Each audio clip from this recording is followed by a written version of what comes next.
What's good, y'all? Welcome back to another video. I got my boy returning, Wiley, again. Oh. And I got my other boy for the first time, Emma Trudeau. What up? You know what I'm saying? Right now, we just pretty much just gonna be yapping and talking about security forces. I might be asking a couple questions, and we just gonna be talking. So if you enjoy this video, give me a like, comment, and all that. Alright, so first we gonna talk about ways that's gonna help y'all succeed in the military. You know what I'm saying? Ways that's gonna help further your career. And I'm just gonna name one thing and I'm gonna talk about it. He named one thing and then Wiley named one thing. And then and if you follow these rules starting off, or if you're in the Air Force for a long time, I promise you it's gonna help your career go by a lot better. Alright, now my first thing is always be on time. And the reason why I say that is because you always want to show up 15 minutes early, you know what I'm saying? Never 15 minutes late. But if you show up 15 minutes early all the time, you get in the habit of that, sometimes you might show up early and you might forget something, and then now you got enough time to plan according to what you want to do and stuff like that. And obviously you don't want to show up late, because if you show up late and everybody messaging you, like your supervisor asking where you at, it's just going to make you just look like a dirtbag, and ain't nobody going to take you serious when it comes to anything too. Yep. So what's another tip you got for people? I feel like I've been yapping too much. I think another good one is, coming from an older airman, because I'm 28 years old. Yeah, you got the old OD here. Even though half these NCOs out here are about the same age or younger than me, still do what they tell you to do, even though if you don't agree with them most of the time when you know you're in the right. Just shut up and do what you're told, because there's been a lot of people out here especially that's gotten in trouble for talking back, paperwork, stuff like that. Just show up, do what you're told. You're in the military. That's pretty much what you get paid to do. Just shut up, do your job, and that'll get you a long way. And I talked about it in my last video. I was like, there was a lot of people that was older than me in BMT, and they didn't want to have to listen to nobody that was younger than them. But unfortunately, if you're in the military and somebody's younger than you and they're at a position of higher power, like, you got no choice but to listen to them. So yeah, kind of what he said too. Just like me being one of the oldest guys in my BMT dorm, I got called daddy and all that. So it's kind of wild. See, people call me Unc, you know what I'm saying? But yeah, that's a good point. What about you, Wiley? What you got, like? I say a good like normal tip: save your leave. You get 2.5 days a month. That's more than like most vacation leave you get from civilian jobs. It adds up. It adds up pretty quick. Save your leave, save your money. You can go anywhere. You always need that extra leave in case you just want the weekend off or something. You're getting burnt out. Or have an emergency too, like a family emergency. Yeah. There's different types of leave. Like if they're your immediate family, they're in the hospital or something, you won't get charged. You can go see them. Stuff like that. Baby leave. If you have a baby, you can be gone for 2-3 months at a time. No charge for your leave. But I think it's really important. People at the start, they spend a lot of their leave, depending on when you come in. Like during Christmas, it's like 10 days of leave. Stuff like that. I think saving your leave is pretty important, especially if you got family to go see. And I heard this one thing where, let's say you're about to get out and you've been saving, like, you got months of leave. Mm-hmm. People could use them, the months of leave, so that way they, kind of get out early in a sense. Not really, but you know what I'm saying? Like, if I got 3 months left and I have 3 months of leave, you could possibly use all your leave right before you get out. So that way you only have to show up maybe one time a month. Yep. So that's a good one right there. Another one that I got, and y'all can butt in if y'all feel like this is true, is to keep track of your appointments. And the reason why I be saying that, it's very important because, like, a lot of times when you're in BMT, they pretty much gonna keep track of all your appointments for you. But when you get here, they expect you to be an adult. So, by being an adult, you gotta keep track of knowing, like, where you gotta go, when you gotta go. And they will remind you one time, like a supervisor, but if you don't, stay on top of that, you get paperwork for not showing up for, like, a firing appointment. Like, you might have a doctor's appointment or a dental appointment or something like that. And if you don't show up to none of those appointments, they put it on your record, like, that it was a no call, no show. And obviously one advice I have is everybody has like a notes, in their phone. I would just write all your appointments and just write it there, so that way you could check it every week to make sure like you're not missing nothing too. Because I had an appointment today at 9:30, and even though I worked the night shift, I woke right back up at 8, even though I went to sleep at 6. But obviously, I knew how I had that appointment, so I kind of planned for that too. And I didn't want to just not show up and get like a no call, no show on my thing.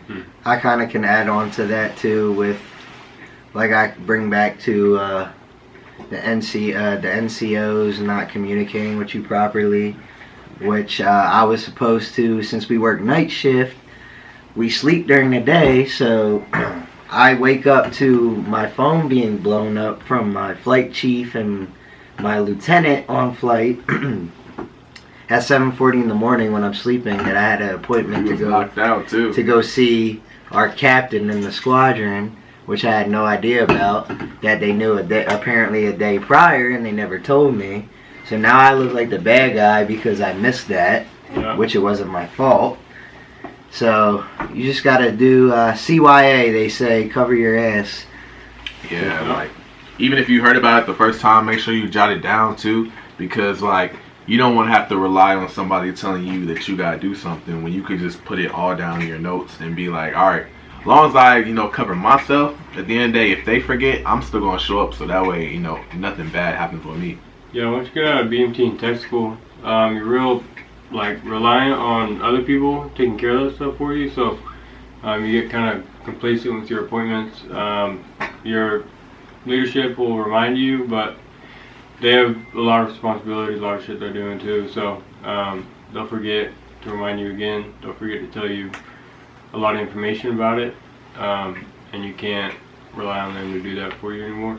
You got to check your own email, call your own people, set up your own appointments, your own times, with it being outside of work. Yeah, it gets quite a bit sometimes, especially when they start stacking up, but I use reminders. Reminders are really good. I use those all the time for everything, all appointments, so I don't miss any. I got paperwork once for missing a firing appointment, and never missed an appointment after that. That was just because of miscommunication with leadership. I didn't keep up on it. I expected them to. And that's when I changed that. Also with, I'd say keeping up with your supervisors and your leadership. Also with, if you have volunteer events, stuff like that, that they remind you of stuff that like you have to do, like months ahead. You have to remember that. Like they will forget, or you want them to do something for you, they'll forget about it. You have to be like on them about it. It's not that they're just not listening and they don't care. They just really have a lot of shit they got to do, and a lot of people to take care of at once. So you got to be on that too. Just be on their ass, asking them what you want all the time until it happens. That's facts. Yeah. We'll check my car. I think that pretty much sums up that part. You got anything else? But I got a couple more, you know what I'm saying? Why you go ahead and do that, Alright. I put, don't get lazy. And there's two different ways of, being lazy I want to talk about. One is, how, like, we work out crazy during BMT. But a lot of people, they get to, actually, like, first duty station. They stop working out at all. You know what I'm saying? And now they can't even do a PT test. I had people passing out, I don't know the exact names, I'm not going to put them on blast, but I had people passing out off of just doing the running part, and they have to have an ambulance call for them. So if you in the military and once you get to the point where ain't nobody yelling at you to work out, you still definitely want to work out because you joined the military. If something pop off, especially in security forces, and you got to go fight somebody or something like that, or you get deployed, you don't want to be all like, lazy and out of breath, you know what I'm saying? So obviously, make sure you stay working out too. If you need help working out, check out my PT video, you know what I'm saying? Yeah. And another way I said don't be lazy is like, know like your leadership. Don't walk up to like the highest ranking person and just be like, what up, man? Always want to say yes, sir, no, ma'am. Because a lot of people feel like, oh, me and that person, we cool. So when I walk up to him, I could just be like, what up? Or just talk to him any type of way. You do that, you're going to get paperwork. And then you're going to be like, I thought we was cool. But, you know what I'm saying? It's always say yes, sir, or just no, sir. So that's another one right there. And let's see, some more stuff, we could talk about is know your job. Very important that you know your job. Obviously all this stuff right here, I'm just reading every day. But when it comes to knowing your job, you always want to get better. You don't want to stay at the same level. And the only way leadership can rain down on you is if you don't know your job. But if you know exactly what you're doing every single day, then you're going to be in a whole lot better position than somebody who don't even know nothing. You know what I'm saying? Like their post brief or something like that. So if you know your job and know exactly what to do, how to do it, or if you don't know what to do during a guard mount briefing, if you know where to find it, you're gonna be good. And that's gonna be your main priority when you get to your first duty station, is learning your job, because you're gonna have something when you get here. It's called QCs. So security forces, for example, when you get to your first duty station, you're gonna be at the gate for what? Well, I'm gonna say first couple months. Oh yeah. Then you'll get your QC date where they give you a bunch of job knowledge and all that about your job, pertaining to your job. Study up on that. Don't be lackadaisical with that, because I thought he was finna come in here and get on our asses too. I seen Sergeant right there too. Yeah. I was like, he finna cook. Who was that?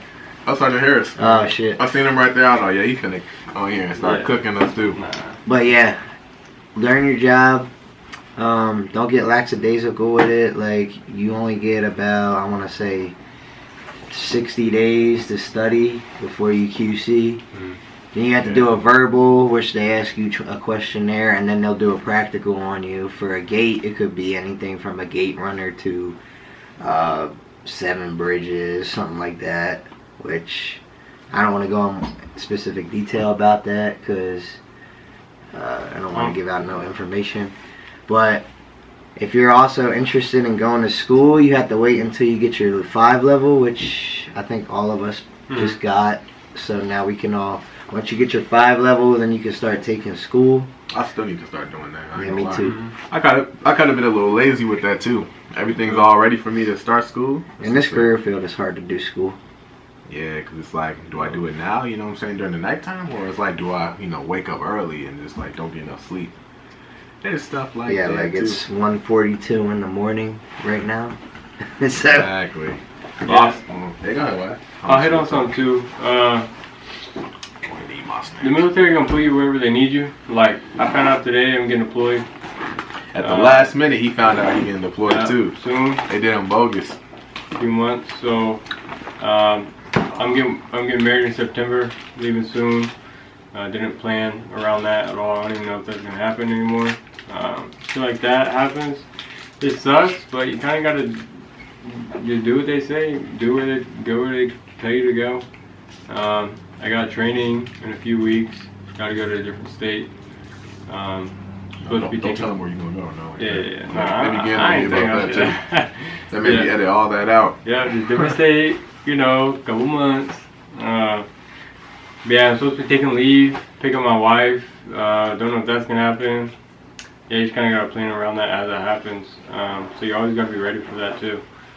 Don't think it's not gonna happen to you, because it will. Sooner or later. I got some switching topics. I got a different question I could ask y'all. If you could change one thing in security forces, what would you change? Go ahead and Matthew. I don't know if it's just this base, but I feel like we could have better leadership that listens to our requests and everything.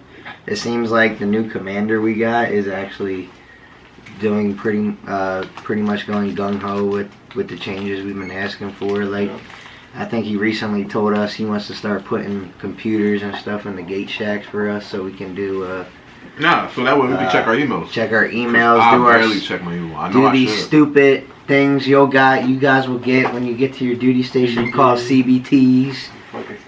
Where it's wasted time. Hopefully maybe you could do some schoolwork too. Oh yeah, if you got a laptop and everything here, we'd be chilling. Some stuff too. Let's see, if I could change something in the Air Force, what would I change? Man, I would change the hair thing. I ain't gonna lie to you. I'm tired of having to either have a high top or a low top, you know what I'm saying? I would grow back my dreads, but then I'll have it in a way to it's not like, you know, stopping me from doing my work, because I feel like they be wanting everybody to look like, Yeah, the new regulations are kind of bogus. I they feel want like people to now, look like terrible. men's hair can't touch their ears or anything anymore. If you ain't got no shaving waiver, your mustache can't Shaving go right waivers here. now don't last as long as you have to get them renewed every 90 days now. I think I got mine until 2027. I'm cool enough for mine. Women can't have paint, nail polish anymore. Yeah. Can they not dye their hair a certain color too? Like, does it have to be It like just has to be natural? natural They color. got a natural color, but White- now, white like the fingernails. only thing with their nails, they can only have like the, what is it called, the French tip. Yeah, French tip. Okay. What about you? What would you change? I think something I Good. changed for sure is it was a change they were trying to do a while ago, but I think they gave up on it. Is completely put DAF officers at the gates and let us actually do the job we're trained for instead of scanning ID cards. I think that's one thing I changed. I'm gonna tell you, security forces right now is having a struggle with what they want to like identify themselves as. So Yeah. they're stuck between: are we gonna be law enforcement or are we gonna be air-based defenders. ground defense? So they still don't know what they want to identify as right now. That's been going on for a while. I forgot what you were talking about. All right, well, our video cut out, so we're gonna continue. We're gonna switch to topics. Wiley, what's something that you feel like you should warn the people that are curious about this job?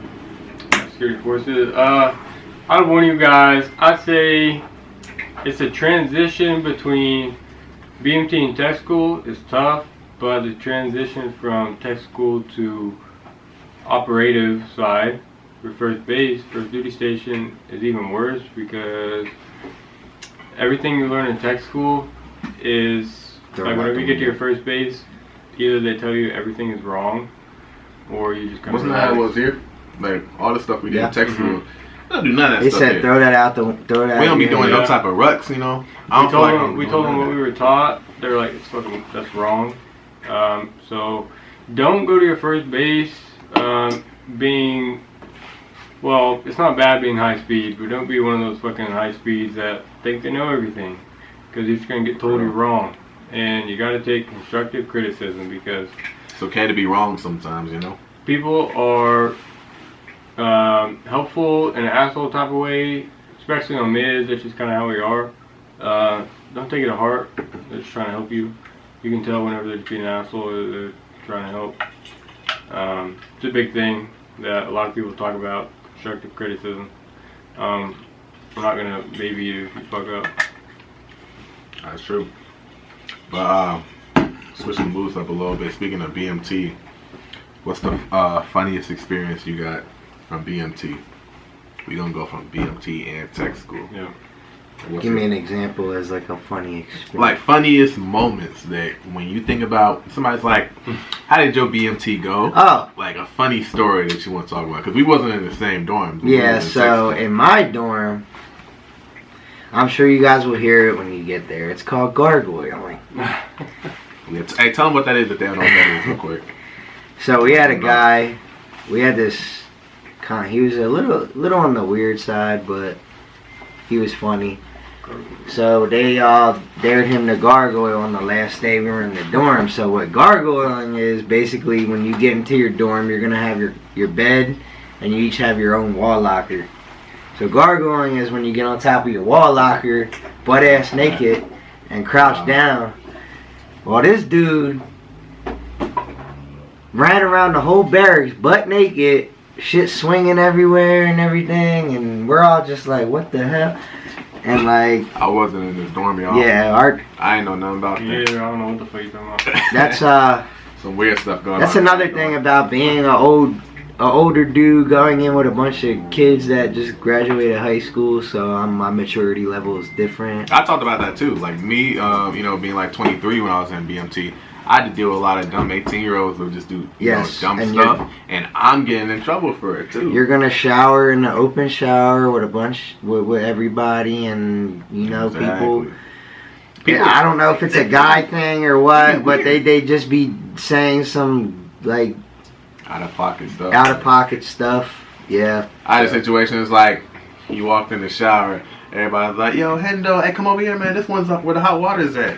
It's like, I don't want you to tell me which one to go to. You know what I'm saying? Like, it'd be like some weird stuff like that and stuff. But now, I had a lot of crazy situations. Like, this dude, he would put the little tighty-whitey underwear on top of his head, too. And then he would literally just be running around like he captain, like, underpants or some weird stuff like that. But we had a lot of weird stuff going on. And we had, like, somebody that believed in, like, witchcraft. And, you know what I'm saying? Like, he would talk to us about different spells he would do and stuff like that. I think it was weird. I think another weird funny thing that I experienced too is what my dorm was so terrible at making timelines. So like, people would take their time in the shower. So everybody that's running out with their towel around, they'd be busting their ass on the floor, slipping. Like, bro. Now I had one dude. He would be the first one. He'll be the first person in the shower, first person out, and he would complete his whole shower within a minute. And everybody knew that he wasn't clean because he would smell awful. But bro would just run in real quick and then run straight out. And it's like come on, man. No soap, nothing. No, nothing. Just water. And stuff too.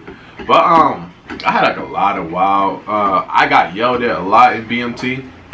I got yelled at a lot for having my shaving waiver. You know, people hated me having the shaving waiver. They would come up to me, start yelling. They'll be like, "Let me see your shaving waiver," and then I'll give it to them. And then they'll get mad. They'll be like, "I'm about to go verify this," you know what I'm saying, with your MTI. And if you lying, I'm finna pull another 341 and stuff like that. Hey, how many 341 did you get pulled? I was the type of guy in my they didn't really know my name until like the 5th week because I kept quiet. Man, But I yeah. tried to keep quiet, and then they would notice me for being quiet. Don't let them Like scare that, you too. with them 341s. Like, it's a scare tactic. It's not gonna matter on your record or anything because at the end of the day, they just throw them out. The 341 is just like a little piece of paper, and if you get in trouble, they take one from you. And if you remember in tech school, like every time you get one taken, then that take away your whole Saturday or something like that. Yeah, in tech school, I would not try to get one pulled because Did you get 341 pulled before? No. We Security- didn't have that Saturday shit in tech school either when I was there. security forces tech school. I don't know. It could have changed again. Well, we're blurry. It could have. I heard they changed the course again because when we went, it was the Foxtrot course. We were me and Henderson were team 3. We were the Team 3rd three? team going through the new. What was our slogan for Team 3? Oh God, I don't remember. You remember how? What was it? I forgot it too. It was something. But We were like the 3rd team going through this new course, so they were still trying to figure out what was working or not. Yeah. But we had this thing. So you had your weekends off, but if you got a 341 pulled in tech school, you would have RDMT. It was called. So basically, if you had RDMT on Saturday, you were literally your whole Saturday's gone. You have to show up in blues, get for this piece of inspected. paper, you get in trouble. They pull that paper. Your Saturday's done. Show up in blues, get inspected, go back to your dorm, change into OCPs, get inspected in I that. remember that shit. Then you would have, you have to do child runner procedures and all that in the DFAC and all BMT. that. You remember Like- the child runner thing? Yep, I never did that. I did that. Don't volunteer for You anything. remember what you supposed to say? It It wasn't like was like 565 ready to enter the child from the west side. you would say like your flight. Like I was flight 577. I'd be like flight 577, prepare to enter the dining facility from the east side, and then everybody would be like east side or something like that too. Yeah, I ain't gonna lie. Then they started adding, when you got near the end of BMT, they started adding questions they would ask you off this little paper you got you're supposed to study. Oh, Remember? yeah. Oh, I was that terrible at paper. studying that too.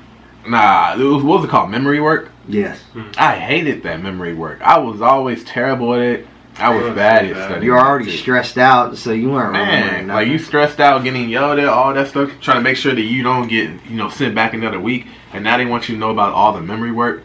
A lot of y'all probably really smart watching this video, so y'all will have a good time doing all that stuff. But it's pretty much like they want you to remember the chain of command of everybody that's in, you know what I'm saying, during your BMT experience and whatnot too. But yeah, My best advice is what to study before you go to BMT is the rank structure. Don't worry about chain of command because depending on what squadron you're going to be in, it's going to be different. Yeah, your rank structure, Airman's Creed, Air Force Song, because you're going to be saying those a lot. I'm like, I am a Reporting statement is a big one because you cannot speak to an NTI or anybody in BMT until you give them a reporting statement. Learn that before you join. Yes. What was our sergeant? Wasn't it Sergeant Palmer? That was our tech school. Our tech school instructor. One of the hardest ones. One time he thought I was sleeping. I might have been sleeping. I don't really know. But I told him, I was like, Sergeant Palmer, I wasn't sleeping. I was just resting my eyes. He looked at me. I already knew he was finna cook me. He was like, how about an effing reporting statement next time you talk to me? Like, bro was on that. And then I was like, he smoked the hell out of us. Yeah. Then I was like, sir, Emmett Henderson reports his order. I was not sleeping. I was resting my eyes. And he said, give me a 341. So it was like no point in even saying that too. But it's like, you gotta learn all about your reporting statement and everything too. It was like a crazy. I'm gonna tell you right now, Security Forces Tech School felt like more like being basic training than basic 2.0. training itself. Basic BMT, I feel like I was in the classroom more than anything. Tech school was fun though. Nah, it was fun. It was something that I'm glad I did. You know what I'm saying? I don't regret nothing about going to tech school, but I'll never do it again. You'll never catch me, volunteering to do that again. I think the worst part in tech school was our whole team was getting like injured from the pugil sticks when we were beating each other with those pugil sticks. Everybody was getting concussions. Yeah, so we had people on our team we hated. I'm trying to make this, but pretty much we had to do this thing where we had to pretty much fight each other. And they had me fight all the people that were like 6'5" and bigger, and it was just stupid because I'm like, why the hell do I gotta fight people 6'5" and bigger and stuff like that? Like I had to fight. I'm telling you, everybody I was on this team, all the tallest people, they would just send me after them. Who are some of the people that you had to fight in that? I fought the guy I became best friends with. We were the first fight, and we didn't know we had to do I think a total of like 15 minutes because you had to rotate 4 times. Yeah. And me and my friend that I made. I made friends with this one kid on my team, and then like me and him, we were the first fight in the sand pit, and we went full blast at each other, and that shit's tiring. Like, and then like our cadre for our fight pulled out his phone and started recording us. Like. It's a good way to let some steam out, but I don't even know if they do it now because people were getting, like I said, we were like the guinea pig team. Probably that's too violent for them to do. Yeah, I heard from teams after us, they said they weren't allowed to hit each other in the head no more. Dude, I fucking knocked the dude's helmet off. I pushed the dude out of the sand pit. Yeah. They made me fight like 4 people that day, dude. I was fucking... Bro, this thing won't focus. But anyway, hopefully you guys enjoyed the video of us just talking and stuff like that. You got anything more that you want to tell them? Follow this guy right here, like, subscribe, and maybe if y'all are interested, make comment below if y'all want us to do like a live stream Q&A or something. Or if y'all be interested in that, like let him know what y'all want to see more of. Yeah, if you want a part 2 of this video of us just talking about just stuff about the military, let me know. And once again, shout out Wiley for being in my video for the second time and whatnot too.